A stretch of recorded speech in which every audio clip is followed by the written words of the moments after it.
Well, hey everyone out in YouTube land. It's been a minute since I did a video.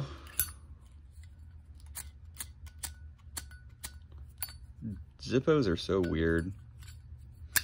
I don't really like them. Not my favorite thing. They're cool looking, but they're just, the maintenance on them is just so, ugh. When you could just get a Bic. It's so damn easy. But yeah, so what's on the review table today?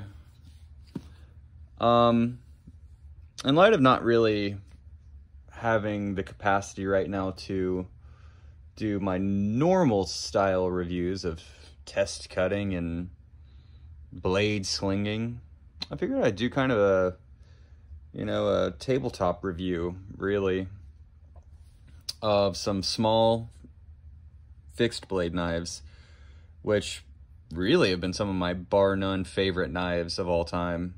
And this particular one is super interesting to me and has been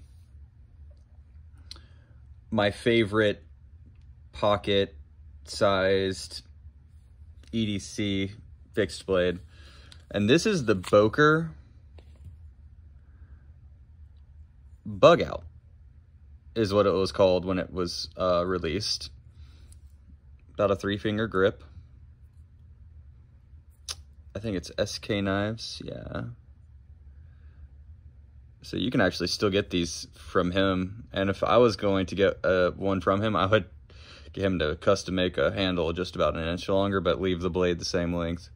Because there's no reason to have a blade this short, or a handle this short. So I really loved this blade when it came out. And yeah, it is very small, but it's great for the pocket. Just absolutely love the design, love the little Tanto D2 steel Boker Plus. I think they were about 40 bucks when they came out, and just like perfect price point. I mean, honestly, this is about a perfect small fixed blade EDC knife.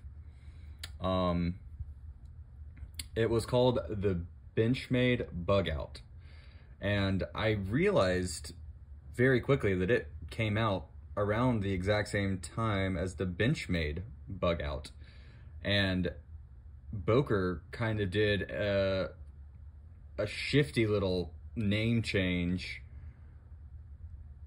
like immediately and called it the Benchmade, or the Boker Go Bag, which is like the worst name for one of the best little EDC fixed blades ever. Like, what the frick? That's a terrible name. So, I got this one when it was brand new. I was really on the radar for this when it came out. Love it, carried it. Just absolutely love this knife. And so much that I actually got another one. This is the Leduc clip, and it actually fits really well on here.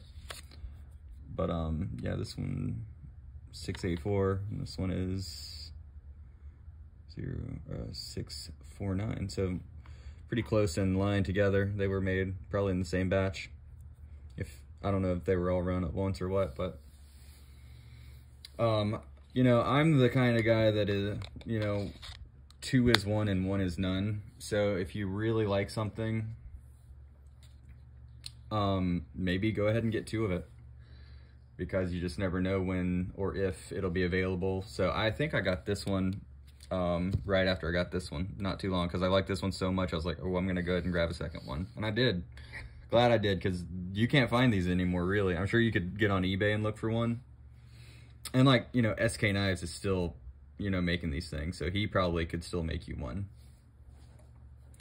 But I say all that to say is, I thought the little thing with the name change thing kind of got me with calling it the Bugout, and then Benchmade's Bugout came out, and it was a huge success. So Boker was like, oh, well, guess we accidentally stole the name off of the other thing. So, it's not even comparable to a similar knife. So I don't know exactly what happened there, but I'm sure there was some sort of thing where Boker was in the wrong because Benchmade had already had the name, which is why Boker had to change names to the Go Bag, which once again is the worst name ever.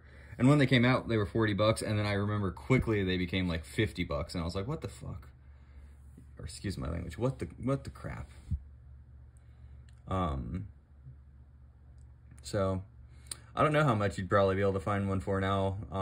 That's the thing, is I don't think they did not stay in production long, which is a bummer because I think this is probably the coolest Boker neck knife, small EDC knife, small fixed blade knife that they've done ever.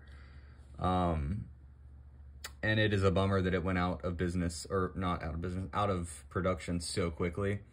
Once again, if you really like something and something catches your eye and you have the money at the time, just go ahead and get 2 of them. So then you won't have to worry about if they're, you know, available ever again or not. So sorry for the lack of action on this particular episode, but I figured for old time's sake, we could cut open this fucking Pokemon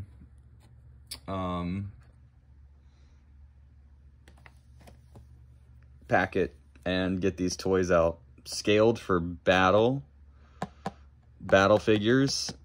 So this is a bit of a unboxing slash toy review. I got these from Walmart on sale, $5. I just kind of thought they were cool.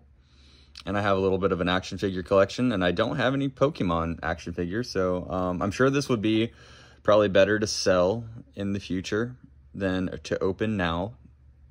But I'm not really that kind of, I don't really sell stuff like that. I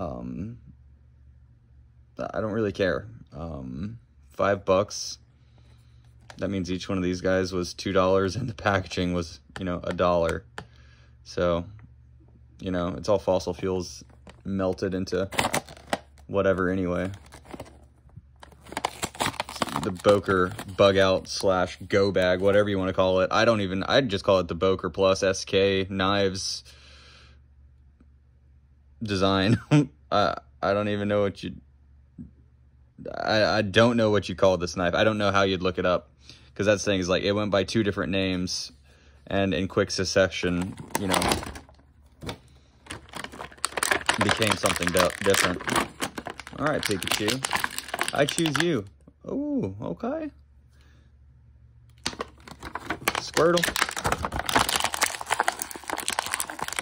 Speaks back to my childhood, obviously. You know, big Pokemon guy when I was little, because, you know, I am from that millennial generation of being around, you know, 9 years old when these guys hit, and they hit hard. Pika! Super cool. Ickmog.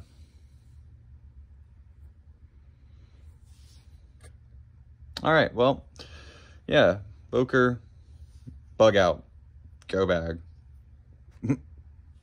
Whatever you want to call it.